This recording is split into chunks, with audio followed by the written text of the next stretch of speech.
नमस्कार मित्रों।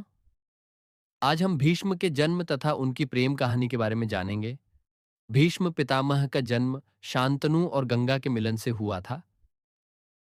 शांतनु और गंगा दोनों ही पिछले जन्म में स्वर्गलोक में थे और एक दूसरे को जानते थे, और इंद्र की आज्ञा की वजह से ही उन्हें पृथ्वी पर जन्म लेना पड़ता था। फिर पृथ्वी पर गंगा के घाट पर मिलने पर उन्होंने शादी का फैसला किया।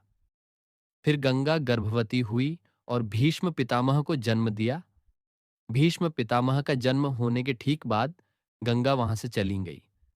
भीष्म पितामह की अपनी कोई पारंपरिक प्रेम कहानी नहीं है, बल्कि उन्होंने अपने पिता शांतनु की खुशी के लिए आजीवन ब्रह्मचारी रहने की भीषण प्रतिज्ञा की थी। अंबा नामक राजकुमारी उनसे प्रेम करती थी, लेकिन भीष्म की प्रतिज्ञा के कारण विवाह न हो सका, जिससे वह उनके मृत्यु का कारण बनी। भीष्म पितामह की कहानी के मुख्य बिंदु पिता के लिए त्याग। राजा शांतनु सत्यवती से विवाह करना चाहते थे, लेकिन सत्यवती के पिता ने शर्त रखी कि उनका नाती ही राजा बनेगा।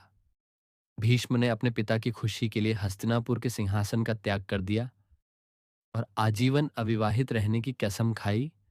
अंबा का प्रेम और प्रतिज्ञा भीष्म ने काशीराज की पुत्रियों अंबा, अंबिका, अंबालिका का हरण किया था, जिसमें से अंबा शाल्व राजा से प्रेम करती थी। शाल्व द्वारा अस्वीकार किए जाने पर अंबा ने भीष्म से विवाह का अनुरोध किया, लेकिन भीष्म ने प्रतिज्ञा के कारण मना कर दिया।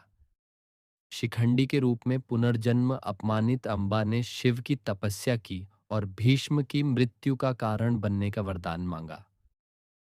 उसने अगले जन्म में शिखंडी के रूप में जन्म लिया। महाभारत युद्ध।